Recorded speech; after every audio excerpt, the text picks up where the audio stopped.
Atualmente, é possível observar que o mercado fornece diversas próteses que auxiliam pessoas com deficiência física. Contudo, são geralmente associados a movimentos mais simples e que não permitem aquela pessoa realizar determinadas tarefas.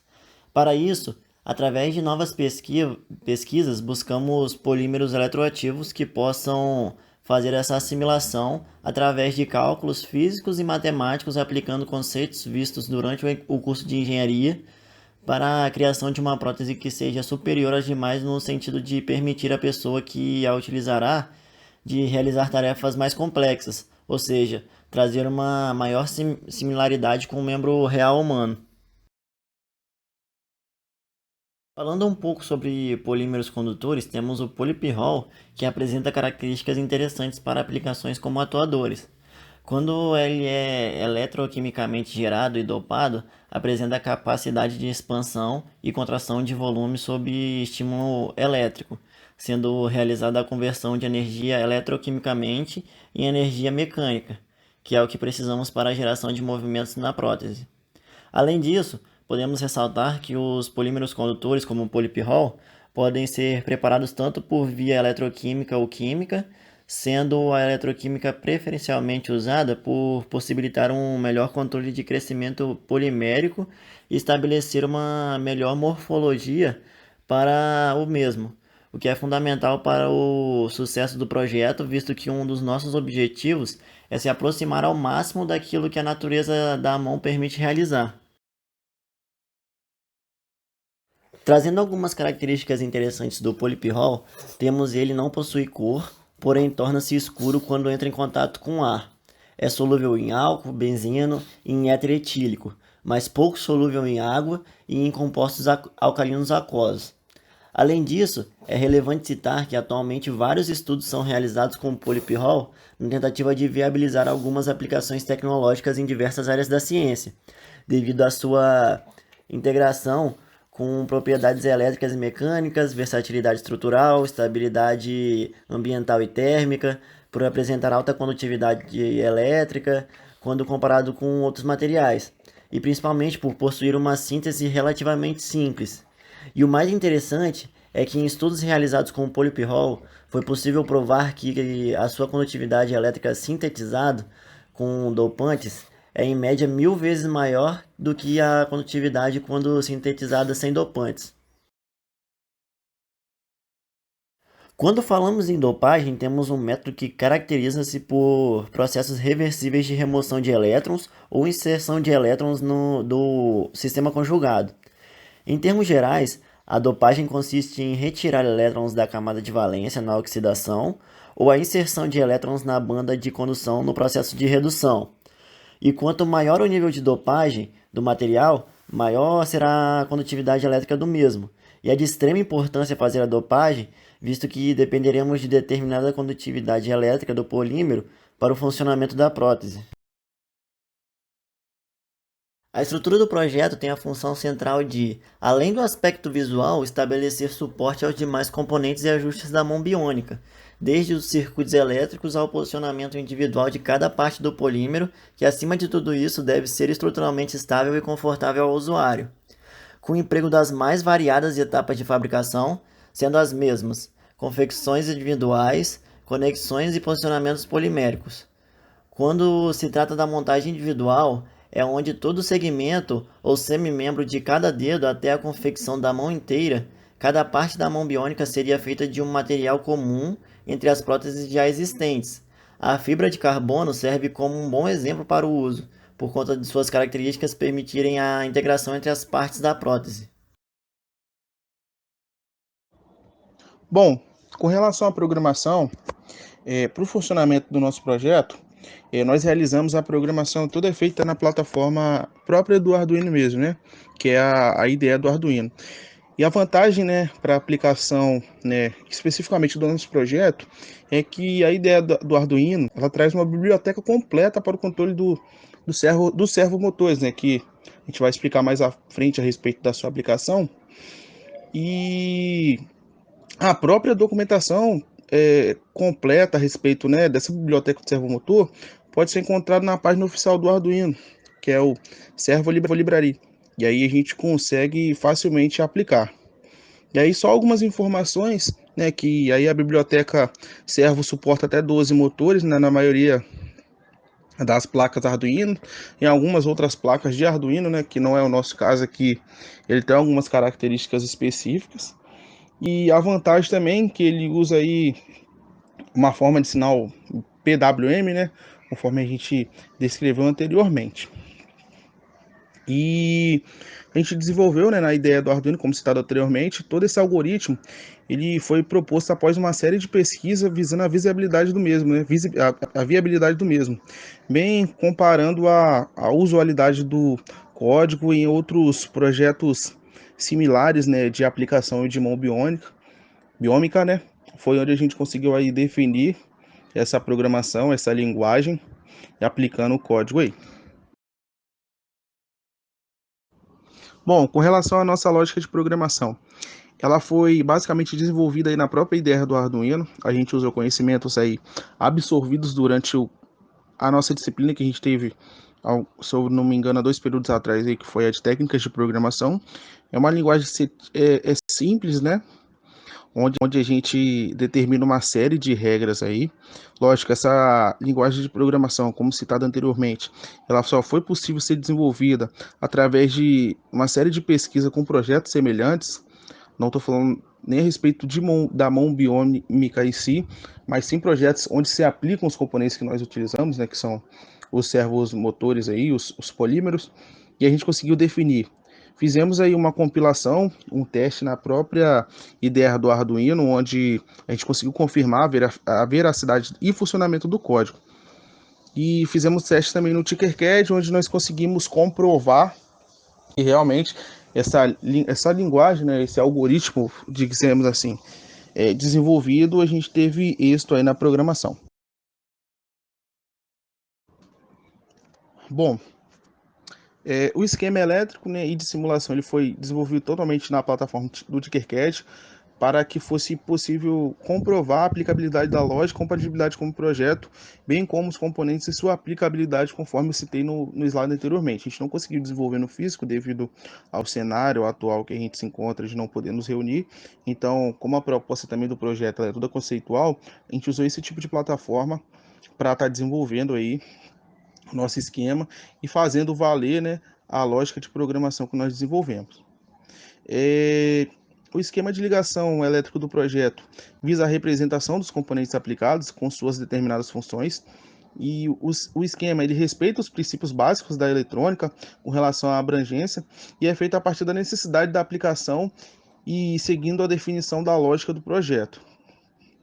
E os principais componentes representados abaixo na imagem são uma placa aí de Arduino Uno, uma fonte de corrente contínua de 4 a 5 volts, um multímetro ou um equipamento aí que permite medir aí a amperagem ou a tensão pontual das grandezas elétricas no circuito, 5 servomotores que farão a simulação dos polímeros eletroativos, 5 potenciômetro ou chave de ajuste do sinal analógico, que vai funcionar como nosso input para a movimentação de cada dedo da mão, e cerca de 34 cabos elétricos ou jumpers aí, que fazem a interligação entre a placa de Arduino e os servomotores, entre a placa de Arduino e os potenciômetros, entre a placa de Arduino e a fonte, enfim, é o nosso meio de ligação aí para transmitir a corrente elétrica. Bom, e dessa maneira nós temos aí a representação do funcionamento do Arduino a partir de suas conexões e com a leitura do código descrito. Bom, e aí para efeito de teste, né, para ver se realmente a nossa lógica estava funcionando, nós vamos explicar brevemente como é que ocorreu esses testes, né? A gente utilizou uma fonte aí externa de tensão, a gente aplicou uma tensão aí máxima de 5 volts, que é o que é recomendado pelo fabricante do servomotor, onde ele vai atingir 100% aí do giro do eixo do servo, né? Para a nossa situação ideal aqui de aplicação, a gente muda da lógica de programação, quando aplicar 5 volts, ele vai fazer um movimento saindo da posição de 0 graus para 180 graus, onde nesse caso, né, os 180 graus é o que buscamos para a movimentação total do membro, que nesse caso vai fechar dedo por dedo. E lembrando, essa aplicação ela foi feita pontual em cada um dos servomotores, ou seja, cada um dos dedos que estão simulando, cada um dos polímeros, né, que estão simulando um dedo da mão. E isso permite fazer alusão com o funcionamento dos dedos da mão, conforme citado, e conforme vai ajustando cada potenciômetro, todo servomotor funcionará com o impulso aplicado, ou seja, é uma chave analógica onde eu vou fazer aplicação gradual de tensão. Esse potenciômetro ele funciona como uma resistência variável, e conforme eu vario a resistência, eu estou variando a corrente, consequentemente a movimentação do dedo da mão. Bom, para que fosse possível realizar o projeto, foi necessário o uso de determinados componentes, conforme alguns já foram citados ao longo das apresentações, e dentre eles podemos destacar os mais relevantes: o Arduino Uno, os servomotores, os jumpers e a nossa fonte externa aí que fornece tensão. Bom, o Arduino Uno, pessoal, iniciando por ele, a gente utilizou, visto que ele contém todos os componentes necessários para suportar um micro, né, controlador, um micro servomotor. Ele é muito simples de utilizar, basta a gente conectar, ele é um cabo USB ao computador, ou ligá-lo a um adaptador de corrente alternada para contínuo, ou bateria para iniciar e seguir a programação estipulada.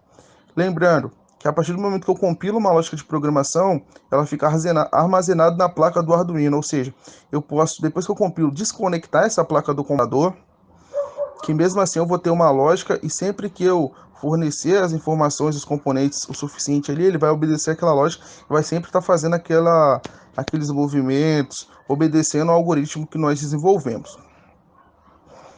E a gente usou também o servomotor, que é um componente eletromecânico que possui um encoder e um controlador acoplado, diferentemente, pessoal, dos motores tradicionais, como de corrente contínua, corrente alternada, motor de escova apoiada, enfim. O servomotor ele apresenta movimento rotativo proporcional a um comando de forma a atualizar a sua posição, ou seja, ao invés de girar continuamente como os motores de corrente contínua, o servo, ao receber um comando, gira até a posição especificada por ele. Ou seja, pessoal, mais uma vez, o servomotor ele é um atuador rotativo para controle de posição. Nesse caso, nós utilizamos o servomotor SG90.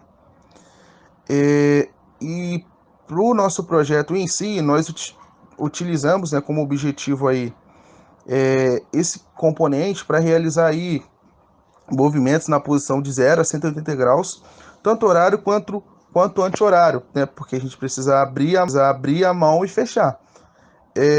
E já explicando, né, anteriormente como que funciona isso, né, a gente tem aí os nossos potenciômetros, né, que são nada mais são do que resistências variáveis, onde a gente está controlando a tensão, ou seja, se eu manter a corrente, altera a resistência, eu vou ter consequência de tensão. Ou seja, se eu tenho 0 volts lá, e aí quero fechar, aplicar a máxima tensão aí, eu vou acabar fechando a mão, né, fechando o meu polímero. Se eu quero voltar para a posição original, que a gente tem que determinar a posição original, que é o nosso ponto de partida, basta aí que eu regule essa resistência variável e retire a tensão aplicada, que ele vai retomar para a sua posição original. Utilizamos nossos jumpers, né, também, que nada são do que, a grosso modo falando, fios elétricos, né, fiozinhos, né, que a gente serviu para distribuir a corrente entre os componentes, tanto do Arduino para os potenciômetros, tanto do Arduino para a nossa fonte, quanto do Arduino para os nossos servomotores. E, além disso, a gente também, né, como foi citado anteriormente, a gente usou uma fonte geradora de tensão, capaz de gerar uma fonte de tensão de corrente contínua de 4 a 6 volts. Por que a gente precisou de usar essa fonte, pessoal? Porque a placa, esse Arduino em si, a placa, ela suporta atender a tensão apenas de um servomotor. Então, o que foi preciso a gente fazer? Usar uma fonte externa, né, de 4 a 6 volts, visto que o servomotor ele necessita de 5 VDC, corrente contínua. E como a gente obteve conhecimento em física 3 aí, a gente ligou esses servomotores em paralelo, ou seja, quando eu ligo em paralelo, eu consigo distribuir a tensão aí igualmente entre os 5 componentes.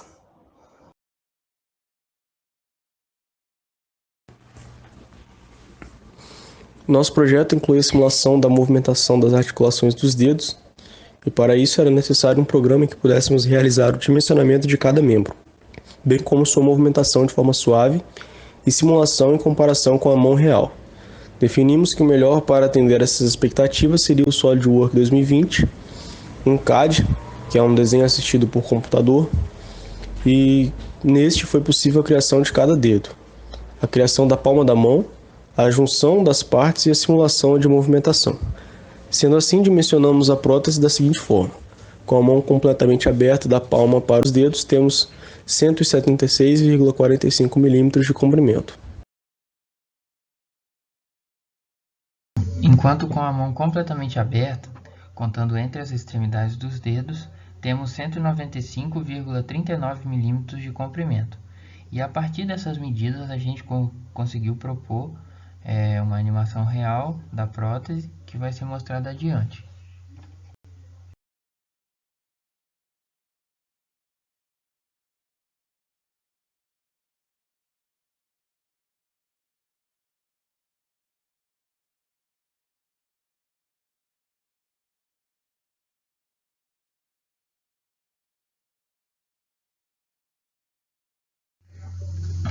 E dessa forma encerramos a nossa apresentação do projeto da prótese e deixamos aqui o agradecimento ao professor Jair pelas suas orientações e pelo acompanhamento desde o início do projeto até a entrega final, e também agradecemos a atenção de todos os colegas aqui presentes.